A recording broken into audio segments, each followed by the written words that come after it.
Dekada 80 na mangyari ang No Man's Land sa aming baryo.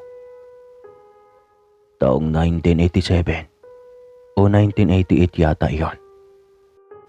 Halos mga bandido na ang umuukupa sa aming lugar. At kahit sila nanay at tatay ay takot na rin para sa aming kaligtasan. Kaya minabuti na lang ng gobyerno na linisin ang lugar. Bahala na kung anong sitwasyon ng bahay ang aming madatnan pagkatapos ng bakbakan. Ang mahalaga ay malinis na ang aming lugar. At para makaiwas sa banta ng militar, nilisan namin ng panandalian ang lugar na iyon. Sa probinsya nila Lola kami dinala ng aming mga magulang. Si Lola Pacifica, ang ina ni Mama na nasa 80 na ang edad. Subalit malakas pa rin dahil hindi ito mahilig sa karne. Laging gulay at kamote lamang o di kaya ay saging ang madalas pagkain nito. Hindi rin ito kumakain ng bigas na palay. Kung hindi, bigas na mais. Dahil hindi nasanay sa bigas na palay ang tiyan ni Lolo. Kaya ang nangyari ay ganon din si Lola, nasanay na rin sa mais. Ang bilis nitong magutom kapag palay, kaya hindi nakapagtataka na malakas pa rin ito sa edad na 80 dahil hindi ito maabuso sa katawan. Ako si Paloy. 13 anyos noon at ako ang panganay na apo ni Lola Pacifica. Noong nakatira kami pansamantala sa bahay ni Lola ay sobrang alaga kami nito. Bumibili ito lagi ng bigas na palay para sa aming mga apo na hindi nasanay sa mais.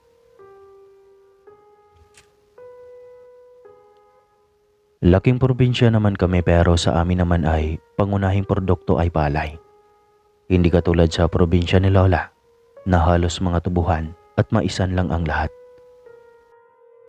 Maayos naman ang naging pag-alaga at pagpapatira ng Lola sa amin. Lagi itong pinapadalhan ng pera ng kapatid ni Mama na nakapag-asawa ng Hapon. Nais nga sana ng Hapon na bilhan ng bahay ang Lola sa lungsod. Ngunit ayaw nito dahil sanay ito sa buhay mahirap at ayaw nito ang maingay na lugar. Kaya kahit nasa gitnang tubuhan ang bahay nito ay malaki at yari sa bato. Semi-bungalow na may 3 malawak na kwarto. Ngunit silang dalawa lang ni Tio Nilo na anak niyang binata ang naninirahan sa bahay na iyon. Kaya naging maingay lang ang bahay noong dumating kami. Kasi 6 kaming magkakapatid. 13 lang ako ng mga panahong iyon at ang pangyayaring hindi ko makakalimutan magpasa hanggang ngayon ay ang karanasan namin sa aswang sa probinsya ng Lola. Nay, alika. Tuturuan kitang lumangoy sa ilog. Alok ko sa bunsong kapatid. Isang beses na bagot ako sa pagbabantay sa kanila. 3 kami at ako ang inatasan na magbantay sa kanila. Isang 8 taon na si Nene at isang 6 na taon si Totoy. Nasa maisan sila nanang at tatang ng mga sandaling iyon at ang iba ko pang mga kapatid. Nangunguha ng mais para ilaga. 3 lang kami ang naiwan sa bahay. Kaya bagot na bagot ako at naisipan ang ganoong bagay. Baka magalit si natatang Kuya Paloy. Hindi natin sasabihin sa kanila, sagot ko. Akala mo ba hindi magsusumbong yang si Totoy? Hindi yan, akong bahala. Halina kayo, bago pa tayo maabutan nila tatay. Malapit lang naman iyon din sa bahay nila Lola. Maganda doon, nagkukulay berde ang parte na may malalim na tubig. Kinarga ko na kaagad sa likod si Totoy at dinala sa ilog. Malapit lang iyon sa bahay ni Lola. Nasa 200 metro lang yata ang layo. Sobrang tindi ng init kaya sarap magbabad sa ilog. Hindi ko inaglit sa aking tingin ang dalawa, lalo na si Bunso, at baka biglang tumakbo sa ilalim. Pero binilaan ko naman sila bago kami lumusong na doon lang kami sa ibabang bahagi. At tinatakot ko rin sila sa Shokoy, kaya halos takot ding lumusong ang dalawa. Aliw na aliw akong nagtampisaw sa tubig nang biglang tila may dumapong nilalang sa sanga ng Madrid de Cacao na nasa likod ng dalawa kong kapatid. Sa takot ko ay mabilis akong umahon at lumapit sa dalawa. Ramdam ko na may kakaiba at nangilabot ang aking mga balahibo. "Nene, halina kayo." Mabilis kong kinarga sa aking likod ang bunso kong kapatid at hinawakan ang pulso ni Nene sa kaliwang kamay at patakbong umuwi ng bahay ni Lola. Isang kuting na kulay puti ang nakakuha ng atensyon ni Nene habang nagtatakbo kami palapit ng bahay. "Kuya, ang ganda ng kuting." Napabaling na rin ako sa kanyang itinuro na malusog at napakagandang kuting. "Kukunin ko, kuya." Wika nito sabay bitaw sa akin. Hinayaan ko na rin ito na kunin ang maamo at mabait na alaga. Sa utak ko ay naligaw ito sa bahay ni Lola. Sipit niya ito sa kanyang kaliwang balakang. Habang pauwi kami at malapit na rin kami sa bakuran ng mga sandaling iyon. "Kuya, ang bigat," reklamo ni Nene. Kaya napalingon ako sa kanya. Diretso akong napatakbo sa kanya nang lumundag ang kuting at unti-unting lumalaki. "Bilisan mo, Nene. Aswang ang kuting." Sigaw ko sabay hila sa kanya. Mabuti na lang at simentado ang bahay, kaya hindi kami nito nasundan sa loob. Inilak ko lahat at sinisigurado na hindi ang mga ito makapasok. "Nanay," sambit ni Totoy na umiiyak. Nakita rin ito kung paano biglang lumaki ang kuting, kaya siguradong may trauma na rin ito sa pusa. Kasi si Nene simula nang mangyari iyon, ang tingin niya sa lahat ng pusa ay mga aswang na. Nang dumating sila nanay ay hindi napigilan ang bibig ni Nene. Nagsumbong kaagad ito sa mga nangyari. "Sabi ko na sa iyo na bawal kayong lumabas, Paloy. Paano kung nalunod sa ilog ang mga kapatid mo? Malaki ka na. Dapat maasahan ka na kapag binilinan ng mga kung anong tamang gawin." Galit na galit ang nanay dahil nag-alala rin ito sa mga kapatid ko. Kasalanan ko rin dahil matigas ang ulo ko. Madalas akong masunurin sa magulang. Iyon lang ang pagkakataon na talagang nainganyo ako sa tubig. Ang sarap kasing magtampisaw at ilang linggo na ba kaming naroon? 2 o 3. Ngunit kahit minsan hindi man lang kami nakalabas pa ng bahay ni Lola. "Kaya ayaw kong lumabas kayo ng bahay, mga apo. Maraming aswang dito sa lugar at sobrang delikado. Ngayong nasimulan na nila kayong gambalain, sigurado akong babalik iyon para ipagpatuloy ang masamang plano sa isa sa inyo." Litanya ni Lola Pasing, ang Lola Pasipika ko.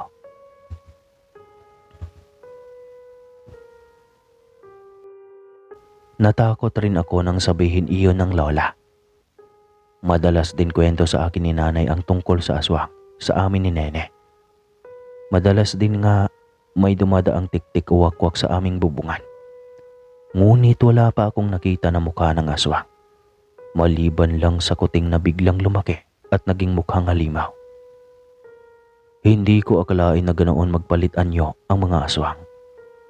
Isang bangungot ngunit matatawag din na aral. Minsan sa pagiging matigas ng ating ulo, doon tayo madalas napapahamak. Kinagabihan, isang nilalang ang bumagsak sa aming bubungan. Para iyong tao na tumalon at tila naalog pa ang bubong na gawa sa yero.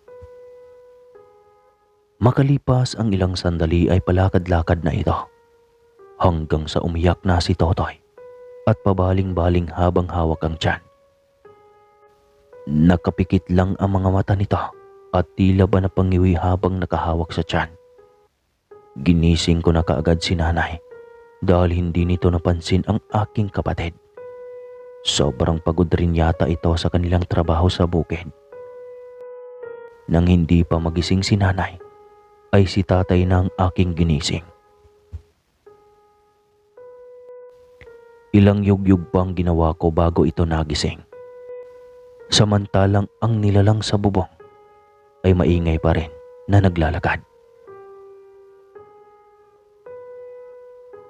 Ano yon? Nalimpungatan pa ito habang nagtatanong at nakikinig sa tunog ng mga yabag ng paa sa bubong ng bahay. Si Tutoy iyak ng iyak, tay. Tsaka lang nito ibinaling ang tingin sa bunso kong kapatid at tinignan rin ang nanay na mahimbing na natutulog. Tiningala pa rin ito ang maingay na bubong at nang mapagtanto na may kakaiba sa tunog ay tsaka na ito tumayo at niyugyug ng paulit-ulit ang ina upang magising. Ano ba? Angil ng inay. Si Totoy, pakitignan at kailangan kong lumabas para tingnan ang nilalang na nasa bubong. Pagkawikan niyo ni tatay ay kaagad na kinuha ang flashlight at pumunta na ito sa kusina. Paloy, isara mo ang pinto at huwag ka nang lumabas. Wika nito sabay talikod. Kaya napasunod na rin ako para sarahan ulit ang kwarto. Nanay, saan pupunta si tatay? Tanong ko sa ina habang pabalik ako sa aking hinihigaan. Malamang ay sasawayin o makipag-away sa aswang na nasa ating bubong. Iyan ang aswang na nakikita nyo. Malamang ay hindi kayo titigilan yan. Wika ng inay habang himas ang tiyan ng aming bunso. May pinapahid siyang langis sa tiyan nito. Ano yan, Nay? Bakit ang baho ng pinangpunas mo sa tiyan ni Totoy? Dahil ito lang ang pangontra sa aswang. Sa susunod sabi ko sa iyo, huwag na huwag kayong lumabas kapag kayo lang. Napatango kagad ako sa bilin ng nanay. Natatakot na rin ako na maiwan kami sa bahay na kami lang na magkapatid. Ilang sandali pa ay narinig na namin ang tatay na sumisigaw sa labas. Maging ang pagsaboy nito ng kung ano sa bubong. Ano po yun, Nay? Tanong ko na nakayoko. Napakaramdam ko matatamaan ako ng mga isinasaboy ng tatay. Malamang asin yon. Takot kasi sa asin ang mga aswang. Napatingala lang ako at ilang sandali pa ay naririnig ko na ang malakas na pagaspas ng pakpak ng nilalang. Tumakas ito palayo. Ilang sandali rin ang lumipas nang pumasok muli ang tatay. Malamang ay hindi natitigil ang aswang na iyon sa pang-iistorbo. Reklamo ng tatay. Maglagay na lang tayo ng mga baging ng panyawan sa buong paligid bukas. Maging sa bubong. Alam naman natin na takot sa mga iyon ang aswang. Kaya sigurado na hindi na iyan mang-aabala pa. Wika ng nanay. Kinabukasan ay pinagkaabalahan na nga nila nanay ang paglalagay ng mga pangontra sa mga aswang. Talagang noong araw ang mga aswang ay mabangis. Kahit sa katanghalian na tapat ay nananalakay ang mga ito. Napaka-traidor ng mga nilalang na ito at napakagaling magpanggap. Hanggang sa lumipas ang isang araw noon at katanghali ang tapat na naman iyon. Nagulat ako nang biglang sumigaw si Junior dahil may namataan ito na kung ano sa bakuran. Kuya! Sigaw nito sabay turo sa labas. Iyon ang unang pagkakataon na nakakita kami ng kuneho. Noon nga hindi ko alam na kuneho pala iyon. Pero malaki siya kaysa sa ordinaryong kuneho kung ikukumpara. Bubuksan ko na sana ang pinto nang maalala ko ang bilin ng ina. Hindi, siguradong aswang na naman yan, Totoy. Saad ko sa kanya. Si Nene na tahimik lang ay siguradong naalala na naman ito ang kuting na sipit niya. at naking mukhang halimaw. Nang mapansin ng nilalang na hindi kami nadala sa panloloko niya, ay lumundag ito at napakurap ako nang bigla na lang itong nawala noong lumundag ito. Nagwala pa si Totoy dahil ang gusto nito ay hulihin ko iyon. Kung nahuli ko ay inilagay sa loob ng bahay ang nagpapanggap na aswang. Siguradong lamon na kami. Kasi 3 lang kaming lagi ang naiiwan sa bahay tuwing araw. Ang bunso nila nanay na binata ay lagi ring kasama sa bukid. Ang akala ko ay wala na ang aswang, na umalis na ito dahil hindi naman kami nadala sa panluloko niya. Ngunit ganoon na lang ang pagkagulat ko nang bigla itong lumundag sa bintana kung saan kami nakatanaw. Mabuti na lang at may nakaharang na grills, kaya hindi kami nasaktan nito. Napakabangis ng mukha ng nilalang noong bumungad ito sa akin. Mabilis kong isinara ang bintana ng jealousy. Hindi rin ito makapit doon masyado dahil may mga nakadikit na pangontra. Kaya paikot-ikot lang ito sa bahay. At mabangis ang huni. Isipin nyo na lang, tanghali noon at madalas tanghali kami pinupuntirya ng aswang. Wala kasi kaming ibang kasama na malalaki. 3 lang kaming lagi na walang mga kamalayan at mabilis maloko. Ilang sandali pa ay umiyak na naman si Totoy dahil masakit ang tiyan. Naalala ko ang langis na nilagay ni Mama sa tiyan ni Totoy noong gabing sumakit din ang tiyan nito. Nang mahanap ko iyon sa aparador ay kaagad kong nilapitan ng bunso ko at kinarga ko ito at pinahiga sa sofa na gawa sa kawayan. Nanlalamig ito at maputla. Kaagad kong ipinunas ang langis sa kanyang tiyan. Tila pinahid lang din. At unti-unti nang bumalik ang init nito at pamumula ng labi. Ayos ka na, Totoy? Tanong ko rito sabay haplos ng tiyan. Kuya, baka gutom lang po si Totoy? Tanong din ni Nene sa akin. Hindi, Nene. Kakain lang natin, hindi ba? Talaga lang abusado ang mga aswang na iyan. Mapandin lang na nga. Maperwisyo pa. Uuwi na lang kasi tayo sa atin, kuya. Doon may mga kapitbahay tayo at kalaro. Samantalang dito, wala tayong mahanap na kalaro. Ang layo ng ating mga kapitbahay dito. Ang ganda naman sana ng bahay ni Lola. Siyempre nasa gitna ito ng lupain na pag-aari ni Lola. Kaya sinong baliw ang magpapatayo ng bahay dito sa tabi? Kakasuhan sila ng Lola kapag gagawin nila iyon. Ganoon pala yun, kuya. Paano nalaman na lupa ito ng Lola? Sunod-sunod na tanong ni Nene na kahit ako ay hindi ko alam kung bakit naging lupa iyon ni Lola. Ayon, kung anong kakingkoyan ang sinagot ko. Pero totoo ang sabi ni Nene dahil sa dati naming tirahan, may mga dumadaan naman na aswang. Pero hindi sila maperwisyo. Dumadaan lang talaga sa silong o sa bubong man. Pagdating nila nanay ay muli na naman naming ikwento ang nangyari. Kung paano gusto kaming lukuhin ng aswang na nagpapanggap na kuneho. Nako, ganoon talaga. Basta alam nilang estranghero sa lugar. Hindi kayo titigilan. Pero wala pa namang may naibalitang mga namatay dito sa lugar dahil sa aswang. Mahilig lang talaga ang mga iyan na manukso. Saad ng Lola.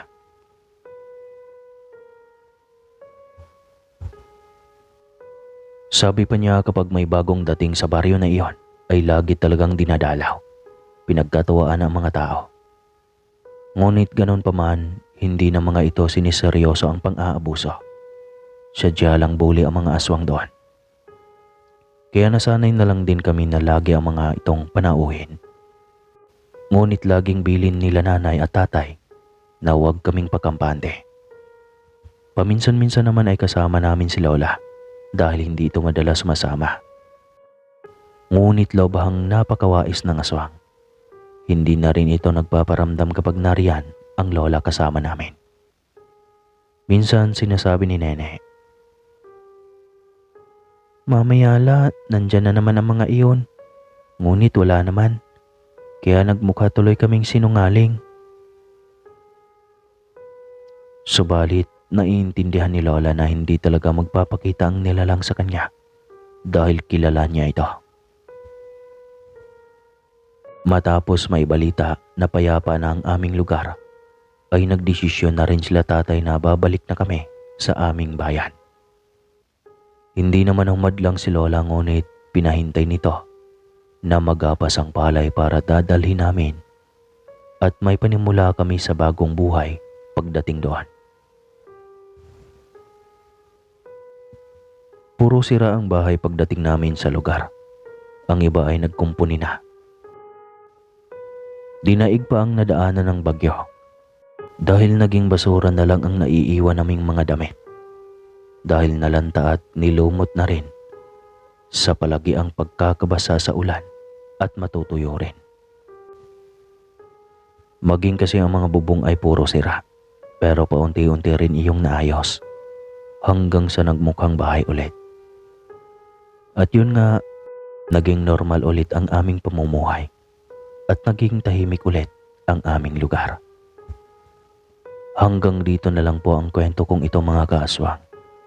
Maraming salamat po sa lahat ng nakikinig ngayon. Pagpalain kayo palagi.